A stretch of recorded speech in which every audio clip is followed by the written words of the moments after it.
Aujourd'hui, comme vous l'avez dans le titre, hein, pas grand news, très peu de choses à dire, mais il y a des choses intéressantes qui vont arriver. Et c'est de ça qu'on va parler évidemment essentiellement ce soir. Je crois qu'on a 3 cartes à voir ce soir. C'est vraiment pas beaucoup. Et on a deux trucs en plus à côté qui sont annexes. C'est le seigneur légendaire des 6 samouraïs Kizan. Donc ça elle sort dans Alliance Insight. Alliance Insight qui sort, je le rappelle. Qui sort le 1er mai chez nous et le 25 janvier, donc 10 jours, en OCG.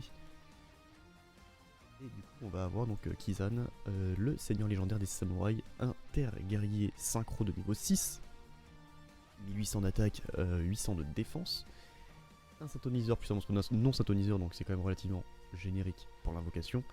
Les monstres 6 samouraïs que vous contrôlez gagnent 600 d'attaque def durant la battle phase uniquement. Mais bon, c'est déjà pas mal.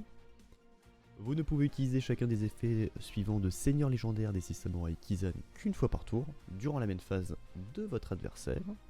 En effet rapide, vous pouvez bannir une carte Rafale 6, donc je crois que c'est ces fameuses magies pièges, depuis votre cimetière, puis cibler une carte sur le terrain, détruisez-la. Si vous contrôlez minimum 2 monstres 6 samouraïs, vous pouvez invoquer spécialement cette carte depuis votre cimetière. C'est plutôt cool, on va pas se mentir. Je sais pas si vraiment 6 samouraïs a besoin de support, parce que bon, c'est un deck qui est quand même très apprécié du grand public, on va pas se mentir. Est-ce qu'il y en a vraiment besoin? Je pense que les gens qui jouent samouraï diraient oui, clairement. Les gens qui ne jouent pas 6 samouraïs, je pense que c'est totalement OSEF. Est-ce que c'est une carte intéressante pour le deck? Par contre, plutôt oui. 600 c'est pas négligeable. Surtout que si au prochain tour cette carte est dans le cimetière, t'as un niveau 2, un niveau 4, tu le ramènes, tu refais celui-ci. Oh 1200, on passe à 3000. Bon, je sais pas si c'est vraiment la ligne de gameplay à faire, hein, je suis pas expert samouraï, mais voilà. Dites-moi ce que vous en pensez évidemment dans les commentaires, parce que je rappelle que ça passe sur YouTube, pour ceux qui ne le savent pas. C'est le dragon griffe de métal aux yeux rouges. Et oui, un nouveau dragon noir aux yeux rouges qui n'a rien à voir avec le deck dragon noir aux yeux rouges. Encore, c'est quand même dommage. Donc vous voyez, ténèbres dragon de niveau 7, 2400 d'attaque, 2000 de défense. Vous pouvez activer les cartes pièges métalmorphes le tour où elles sont posées. On ne peut utiliser chacun des effets suivants de dragon griffe de métal aux yeux rouges qu'une fois par tour, évidemment. On peut envoyer une carte face verso que nous contrôlons au cimetière pour invoquer spécialement cette carte depuis notre main. Si cette carte est invoquée normalement ou spécialement et que vous avez Métalmorph Max sur votre terrain ou dans votre cimetière, on peut ajouter une piège Métalmorph depuis le deck ou le cimetière à la main. Et pas tant que ça, parce que moi je me suis dit au départ, ouais ça va être trop cool un nouveau Red Eyes. Et en final il sert à Métalmorph. Métalmorph, moi je m'en carre le... Hein, je m'en fiche personnellement. Mais moi le seul intérêt que je vois avec cette carte, c'est de poser une carte pour pouvoir l'invoquer, enchaîner derrière avec une Xyz, enfin... Il prend même pas le nom Dragon Noir aux yeux rouges quand il est sur le terrain, pour moi elle ne sert strictement à rien cette carte. Dans le deck yeux rouges, j'entends. Métalmorph après ça peut être plutôt cool. Puisque tu peux avoir Métalmorph Max par exemple que tu poses, tu l'envoies au cimetière pour l'invoquer, tu récupères Métalmorph Max. Bon. Voilà, là ça peut être marrant. Bon, il y a plein d'autres trucs à faire avec cette carte évidemment, je ne connais pas Métalmorph. Mais après il est classe quoi, l'artwork il est stylé, on dirait qu'il va te mettre une patate mais c'est rigolo. Et enfin la dernière je crois qu'elle est tombée aujourd'hui si je ne m'abuse. Élément chaotique qui est une magie normale qui est très belle, qui rappelle Tistina hein. Et vous allez voir que oui. Ajoutez un monstre lumière ou ténèbres, pyro ou aqua de minimum niveau 5 depuis votre deck ou cimetière à votre main. Puis vous pouvez détruire, si vous avez minimum 3 pyro et ou aqua dans votre cimetière, vous pouvez détruire une carte sur le terrain. Si votre adversaire contrôle un monstre lumière, ténèbres, pyro, aqua, vous pouvez bannir cette carte depuis votre cimetière, puis cibler un monstre contrôlé par votre adversaire, prenez-en le contrôle jusqu'à la phase. Évidemment, chaque effet ne peut être utilisable qu'une seule fois par tour. Mais cette carte, ça me rappelle deux trucs. Je vous l'ai dit, Tistina, premièrement. Donc un petit support indirect pour Tistina, ça fait toujours plaisir. Mais également, Cité Cendrée. Cité cendrée, ce sont des ténèbres pyro, de mémoire. Et ben je rappelle, c'est quoi déjà la mécanique de Cité cendrée? Bah c'est d'avoir Veidos sur le terrain adverse, donc un monstre ténèbres pyro. Après, lumière pyro, ça existe maintenant. Rizal, ce sont aussi des lumières pyro. Donc, enfin pour certains, il y a aussi des feux tonnerres, mais des lumières pyro existent. On va parler de la Quarter Century Art Collection. Et du coup, à Chaos Max, qui a droit à son alt art, les gens vont aller parce que Vanilla, Blue Eyes, Konami veut faire de la thune que sur Blue Eyes, mais en même temps, comme je disais, le deck de structure sort en février. C'est une belle occasion pour faire vendre ce produit, tout simplement. Faut pas oublier que Konami, c'est une entreprise. Vous l'avez vu également, Access Code qui aura son alt art. Je suis pas fan de l'alt art, clairement. Après, je n'aime pas physiquement Access Code. Je trouve que de tous les codeurs, c'est le plus dégueulasse. Et puis on va rester dans Vrains, hein. On va rester très longtemps dans Vrains, puisque Borel Sword, je crois que c'est sa deuxième alt art, troisième alt art. Pas dingue non plus. D'ailleurs, ça me fait penser à Charge Borel comme ça. Il me semble que Charge Borel a une alt art comme ça. Salamandre chez Orléo. J'aime pas non plus. C'est un premier alt art, ok. Il me semblait que c'était son deuxième. Genre Léo qui est pas dingue non plus, hein. Physiquement, je suis pas spécialement fan, en vrai. Le côté flamme autour de lui est très stylé, y a pas à chier, mais la pose, pas... Je suis pas chaud quoi. On reste en Reigns toujours avec Holy Angel, Trickstar, qui là tu me montres cette carte, pour moi je te dis c'est l'alt classique. Je crois qu'il a juste les jambes dans l'autre sens, si je dis pas de conneries sur l'art classique. Mais je suis un peu déçu en vrai. On va quitter Vrains. El Shadow Winda. Pas fou non plus en termes d'alt art. Vous avez Construct ici même qui, honnêtement, ça va les pépites. Elle est très très très belle. Nous avons Alistair l'invocateur qui va avoir une alt art du coup. Plutôt cool. En vrai, plutôt cool. Moi j'aime bien. Je trouve assez classe en plus donc why not. Mekaba. Elle est belle. Mekaba elle est belle.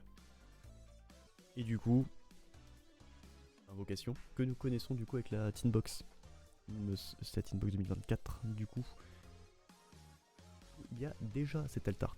Donc je pense que certaines autres alt art seront présentes dans Stampede. Premièrement, je pense que la plupart seront présentes dans Stampede. Donc, la Rarity Collection numéro 4. Pas Access Code. Parce que Access Code était déjà dans la Rarity 2 de mémoire. Oui, c'était dans la 2. Par contre, ça peut passer dans la Teen Box. Parce que Kagari, il me semble qu'on l'a déjà. En dessous, il y a Shizuku, on l'a aussi. C'est, je crois, qu'elle sorte de Magnificent Maven, donc les experts fantastiques. Tout comme Engage. On a alors cette petite carte pour les trains. Flying Pegasus Railroad Stampede. Qui a son alt art. Pourquoi pas, j'ai envie de dire. C'est rigolo. L'art est sympa. Bon, why not? En vrai, why not? On a également, ça va faire plaisir à Chine, le super canon cuirassé ferroviaire Juggernaut Lib. J'ai très certainement oublié un mot. Nous le connaissons, évidemment, on l'a déjà eu dans la Rarity collection 2, je crois. Sans le mec écrasé par contre, parce que ça c'est la censure. Vous verrez que la censure va y en avoir beaucoup. Surtout dans ce qui va arriver après. Maison Dragoniren, je crois qu'elle va arriver pour le coup. Si je dis pas de bêtises. Non, on l'a eu dans la Rarity 3, pardon. Hospitalité, en revanche, on n'a pas eu. Si ma mémoire est bonne toujours. Je suis très très peu Dragoniren, donc je pourrais pas vous dire. Ensuite, nous avons les Evil Twins. Ici qu'il est là, et vous verrez que là, évidemment, ça va passer très très sévère. Au niveau de la... de la censure. Je me demande pas pourquoi. Hein. C'est que Konami TCG, si on peut appeler ça comme ça va censurer très sec. Et également Lilla, qui je pense risque de se faire censurer le petit bout de cul qui dépasse. En vrai, les Dragon Rulers avec un Altart, je serais grave curieux. Je serais très très curieux de voir quels sont ces fameux Altarts et surtout les obtenir. Je suis assez fan des Altarts, vous le savez. Et on va passer à la dernière news de la soirée, donc ça va être très court. J'avais prévenu que c'était très court. C'est le deck build pack Justice Hunter. Donc on voit très bien où YGO Organisation veut qu'on regarde. C'est l'un des 3 decks du coup du build pack. Le premier donc serait Dragon Tail, des monstres dragons, enfin en tout cas on sait pas vraiment, c'est vraiment des dragons. Ça s'appelle Dragon Tail, certes, mais ce sont des monstres fusion qui devraient utiliser le pouvoir magique des dragons, donc il y a certainement des dragons à l'intérieur, on va pas se mentir. Il y aura peut-être des magiciens, il y aura peut-être des guerriers, je sais pas, ce que pour moi Dragon Tail, vu que c'est un conte, il n'y a peut-être pas que des dragons à l'intérieur, peut-être qu'on aura plein d'autres trucs. Donc les gens râlent parce que c'est un deck pour l'instant fusion dragon, ça restera fusion. Mais bon. Après tu me montres ça comme artwork, comme je te dis, ouais bah c'est un... ça c'est du Roche Duel, c'est un monstre Galaxy, hein, clairement. Parce qu'un monstre dragon bof, dans 11 Galaxy ça a de la gueule je trouve. Bon, on verra bien ce que ça va donner évidemment. Donc lui c'est Altarion, ensuite on a notre archétype bête lumière synchro, donc ça peut vachement se parier avec dragon ancien féerique. C'est l'archétype Yumi. On dirait un copier-coller de Melfi en fait, mélangé avec un petit peu de Purely. Si Purely était dans Melfi, ça ressemblerait à ça. Clairement. Le style de l'artwork est stylé. Ça y a pas à chier, le style de l'artwork est vraiment bien. Et les créatures en elles-mêmes... Voilà quoi. À tous les coups ça va être des monstres de niveau 2. On peut noter un truc dégueulasse quand on voit sous le deuxième chat là qui est en train de se péter la gueule, t'en as un qui est en train de fondre avec les yeux qui sortent à l'intérieur et tout ça. Génialissime. Cupsit Yummy Way. C'est vraiment un archétype qui me passe totalement au-dessus et bon, on verra bien ce que ça va faire. De toute façon, ça va être un archétype incroyable avec une mécanique inédite. Voilà. Et enfin, le dernier, c'est K9. Un archétype Xyz, bon, légèrement waifu. Évidemment, faire plaisir à n'importe qui. Faire plaisir aux petits japonais de 30-35 ans. Par contre, j'ai regardé un petit peu ce que disaient les commentaires vis-à-vis de cet archétype-là précisément, parce que tout le monde parlait de celui-ci en disant Dragon Tail, encore archétype Dragon Fusion, c'est chiant. Yumi, bah ça va être de la merde. Et K9, il y a des boobs. Donc tout le monde parle sur les boobs, évidemment. Et quelqu'un dit ça ressemble étrangement, en tout cas l'équipement ressemble étrangement aux Dinomorphia, et c'est peut-être leurs ennemis. Par exemple, ils sont dans la même ville, les Dinomorphia sont les bad guys, et ça c'est K9, évidemment c'est la police, la division canine de la police. J'aime beaucoup cette théorie, ça ferait fusion contre Xyz en plus de ça, ça pourrait être très très drôle. Elle s'appelle numéro 17, ou en tout cas Diez 17 Reaper. Donc n'hésitez pas à me dire, vous, ce que vous préférez, du coup, entre K9, Yumi ou encore Dragon Tail. Les commentaires, comme je le dis depuis tout à l'heure, sont là pour ça.